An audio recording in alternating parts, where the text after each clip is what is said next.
vas prosim za vprašanja. Podium je zdaj vaš. Mene zanima, pač najbolj leti na vas, gospod Matos, predvsem tu, če lahko razložite, kdo je upravičen postavljati, pač rekli ste finančne inštitucije, ampak če lahko razložite, zakaj se nanaša sam na njih, pač da je dovoljeno mu zaračunavati storitev vodenja računa, kaj sploh pomeni vodenje računa v bistvu po zakonu. No, oni so v obvestilu, kot sem rekel, nespretno napisali, da seveda zaračunavajo storitev vodenja računa. V nadaljevanju so sicer nekako v oklepaju v tem obvestilu, ki ga imate, zapisali, da naj bi ti stroški vodenja računa v bistvu predstavljali strošek pošiljanja računa in informacije, ki jih dajo po telefonu, saj tako so zapisali. Poenostavljeno povedano, gre samo za to, da oni poskušajo zračunati strošek izdaje računa. Torej za vsak račun, ki ga bodo svojim odjemalcem izdali, bodo pribili še teh 0,83 evrov za DDV-jem in na ta način pač dobili nek dodaten kapital.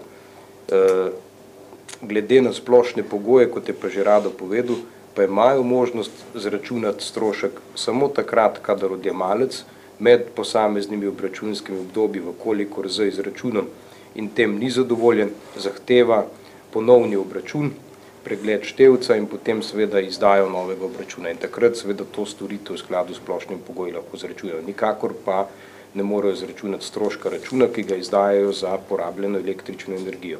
Kajti logično je to bi izgledalo tako, kot da vam vsak, ki vam izda račun v vsaki trgovini ali kjerkoli zračuna še zraven 1 evro za strošek izdajo računa.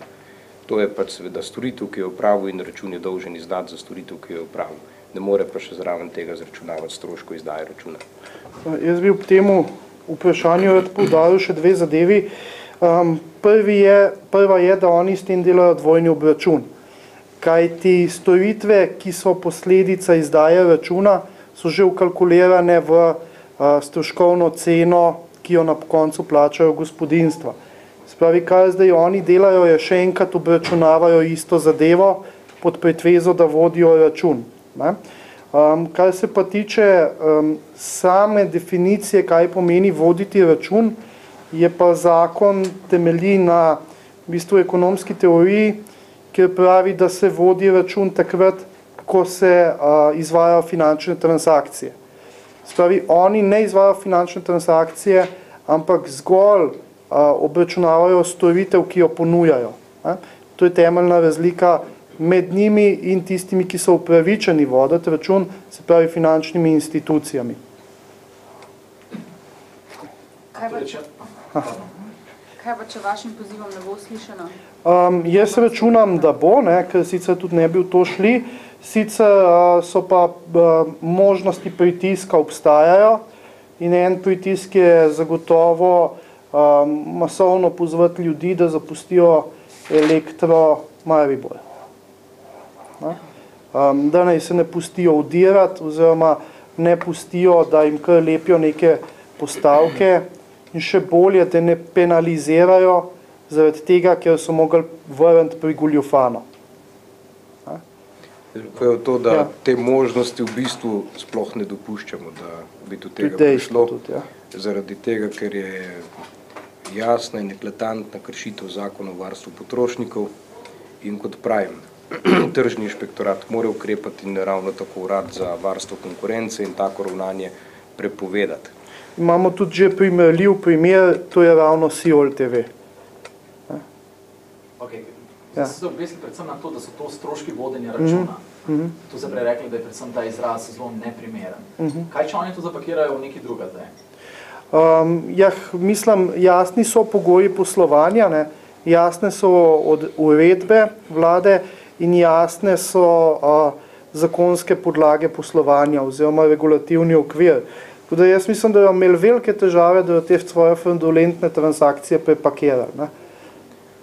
Mi, če lahko dodam, v bistvu nismo se obesili na besedo vodenje računa. To je bilo zgolj vzporedno, kot sem prej pojasnil, zaradi tega, da smo obvestili banko, da mogoče se pa Elektro Maribor gre zdaj neko novo dejavnost, za katero da nima dovoljenja, ker so pač zapisali, da gre za vodenje računa.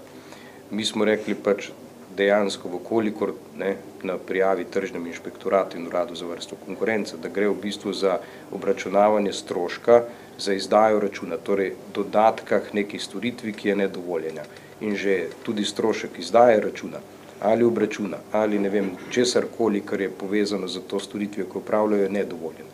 In kot sem rekel, imajo samo to možnost, da zračunajo storitev takrat posebej, kadar stranka to izrecno zahteva. Zahteva nov obračun in ponovno pregled porabe električne energije in seveda pregled tistega, kar je pač vplačal. Takrat lahko zračuna strošek, drugače pa nikakor ne. Zanimivo tudi pri temu je, da so v bistvu to zadeva, ki traja že 3 tedne, da so oni to javno napovedali, ampak še vedno ima ben regulator ni stopil na prste. Se pravi, imamo spet direktorat pod vodstvom Kopača in imamo agencijo za energijo pod vodstvom Peračkove, ki se jim ne zdi pomembno tako prakso zaustaviti, preden nastane. Tudi, če vam bo prišla še na misel kakšna druga organizacija, ki se ukvarja z varovanjem potrošnikov, boste ugotovili, da je tiho. Urad za varstvo potrošnikov, čisto, ko ste ga omenili, ste pač na njih se obrnili, oziroma pa so zadnjič saj sodelovali o nekakorkoli. Urad ali zveza? Ne, prav, Urad za varstvo potrošnikov. Urad za varstvo potrošnikov je mrtvouden organ. To je vse. Njim si nihče ne more na tem svetu nič pomagati. No, sistem je poznan, kot je rekel enkrat Leo, ne. Vzameš vsakmu 1 evro, pa seveda preživiš, ne. Ker tega nihče ne opazi, ne. Ampak tokrat se je pač to opazilo, logično. Zato, ker društvo nas za to skrbi. Je bil mogoče Elektro Maribor na te nepravilnosti iz vaše strani mogoče kaj opozorjen, da se kakšen odziv? Mislim, da je lih kar opozorjen, ne. Mislim neposredno. Ja, v bistvu nima smisla delati neke osebne komunikacije ali česa podobnega na relaciji društvo, elektro, podjetje, ker naša prioriteta je ureditev pravne države, spoštovanje zakonov. Se pravi, mi smo jim jasno dali vedeti preko teh naših prijav, ne, da je to mehanizem dogovarjanja oziroma korekcija njihovih tržnih deformacij. Se pravi, popolnoma trapast bi bilo, da ne bi uporabili vzvode pravne države pri temu. Zato niti nismo si želeli zdaj z njimi sestankovati na to temo. Oni so naredili spet novo deformacijo trga, oni so naredili spet ustrajanje nad pravno državo in sankcije morajo biti jasne pol za njih. Ne. Prav, ker smo društvo za pravno državo, smo obrali institucionalno pot. Ta se mi zdi, da je na očeh javnostih in zato tudi najbolj fair. Ja. A na to zadevo vas je kdo opozoril? Smo opazili, so ljudje upozarjali masovno in pošiljali na naše društvo pritožbe v zvezi s tem in tudi objavljeno je bilo v časniku Večer.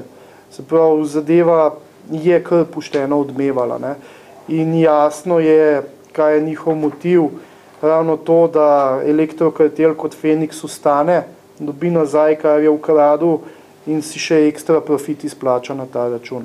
Se pravi, odmeva že po državi do zdaj je veliko. Ja.